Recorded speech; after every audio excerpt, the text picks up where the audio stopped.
summer na sa mga kapamilya o ting-init na sad. Ako, medyo rin. Ang solusyon na maghimo tayo isa ka pampabugnaw nga recipe karong buntaga, ang pandan iced tea. Kaya, kuhaan na yung papel o ballpen o isulat ang atong mga ingredients.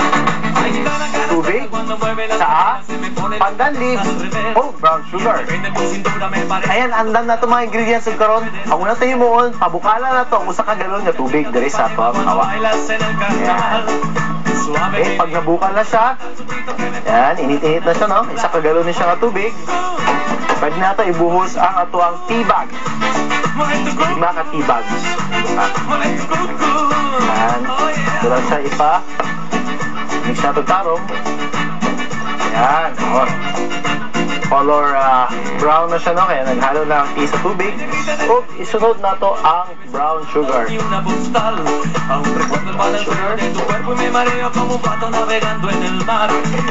O i-mix na ito tarong.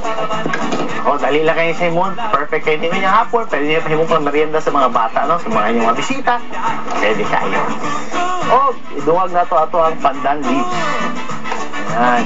Dali na rin siya. Pabukalan lang din nato rin siya. Okay? Ato lang ihalo ato ang pandan leaves. Ato ang tea mixture. Ayan. Nagbukal na, no? Siguro mga 5 minutes lang pwede na ato ang tea mixture. O karon ato siyang salaon. Gamit sa strainer. Pero para mas makuha ito itong mga gamay nga particles, pwede tamo gamit o tela.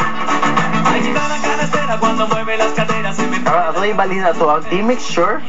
Ito strainer. Ayan. Pwede ito siya hinahinayon para masala yung tarong siya, no? Ayan. Ang ato ni.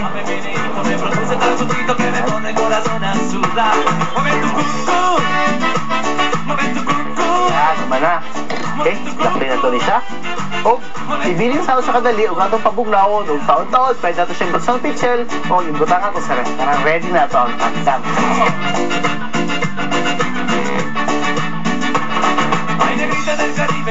Ayan, mga atong pandan iced tea o napabugnaw na ito kay gibutang ato siya og ice o gawon ato na siyang ilawan. Ayan, ako, perfect din siya for summer.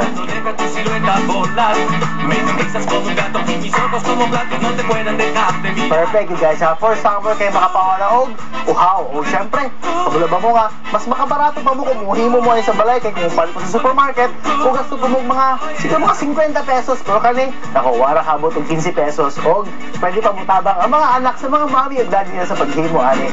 Okay, so kung napo mo yung mga lahi o mga unique na recipe nga, gitago niya sa mga balay, gawas na og sulat na mo din Okay, so hangtod sa sunod semana, dirigya po sa loob ni Ian o karon, di ta mga on kay manginom ta. Cheers! Al combate sevillana, al combate colombiana, tu salero no se puede aguantar.